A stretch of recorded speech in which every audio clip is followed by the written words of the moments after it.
Coming on the air with the first pictures of former American prisoners returning to U.S. soil after being held in Russia. You see Paul Whelan there shaking the hands with President Biden.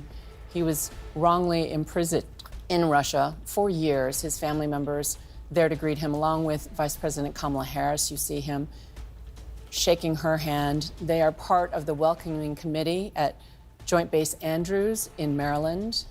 The motorcade arrived a short time ago. There is a group of about 20 friends and family members greeting this plane.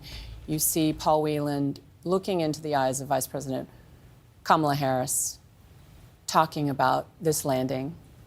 As you know, this is completing the historic multinational prisoner exchange between the U.S., Russia, and 4 other countries. You see Paul Whelan hugging the president and now the vice president.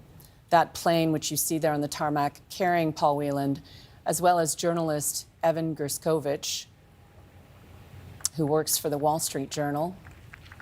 Paul Whelan now hugging family members. You hear a buzz cheering. There's the Wall Street Journal reporter. That's Paul Whelan's sister greeting him on the tarmac. We just saw Evan Gershkovich hug Kamala Harris, shaking the president's hand, giving him an embrace as well.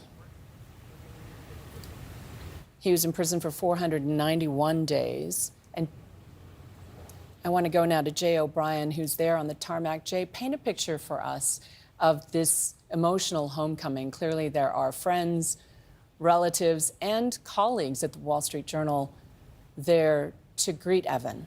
Jay?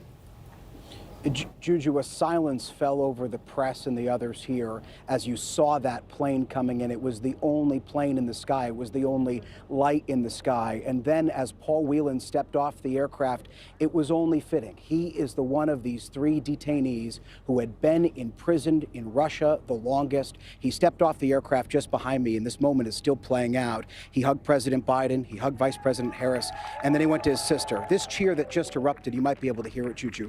That is from, oh, he's picking her up. That is Evan Gershkovich picking up what I believe to be his sister, or no, his mother Ella. His mother Ella, the Wall Street Journal has put out a long piece that details everything that she went through, specifically his father as well. She was buttonholing diplomats at dinners by herself. She was a one-woman negotiating machine. She went to Russia with his father. She met, the Wall Street Journal reports, with his interrogators in Russia. She fought tirelessly to bring her son home, and the image you just saw was him pick her up in joy. It's quite emotional, Jay. What we're now seeing is President Biden greeting the Russian-American journalist Alsu Kurmasheva. She has just descended from the stairs, is now talking to the Vice President, Kamala Harris, presumably talking about this long journey to freedom.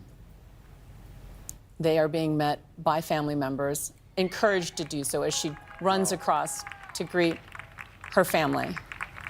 It's an emotional scene on the tarmac at Joint Base Andrews. Jay, I know that you started talking about the diplomatic efforts, but also the quiet efforts and the not so quiet efforts of family members to keep their loved ones in the news and to keep their imprisonment a priority for this administration.